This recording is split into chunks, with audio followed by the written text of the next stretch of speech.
არ გეგონოთ რომ ჩვენს პატარა ქალაქში მხოლოდ ძალიან იაფფასიანი სახლებია. აქ არის ძალიან ზვირადღირებული სახლებიც. კიდევ ერთხელ ვამბობ, ყველაფერი გააჩნია ლოკაციას, სახლის ხარისხს და სახლის სივრცეს.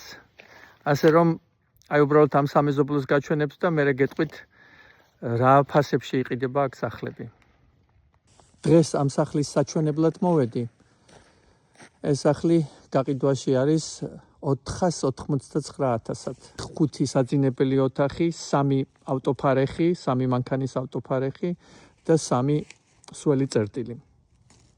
მიწის ნაკვეთი არის 1,23 აკრი. ეს სახლი გასულ ზაფხულს 800,000-ად გაიყიდა. უფრო დიდი მიწის ნაკვეთია და უფრო ტყეში არის ჩაძირული. ძალიან წყნარი სამეზობლოა და აქ საერთოდ ადამიანებს, ამერიკელებს ძალიან მოსწონთ ასეთ წყნარ გარემოში ცხოვრება. მე პირადად მეზობლები მიყვარს უფრო ახლოს და მე პირადად უფრო მეტი მოძრაობა და სიცოცხლე მიყვარს. აი ესე წყნარად ვერ ვიცხოვრებდი, მაგრამ მესმის იმ ადამიანების, ვისაც ეს მოსწონს.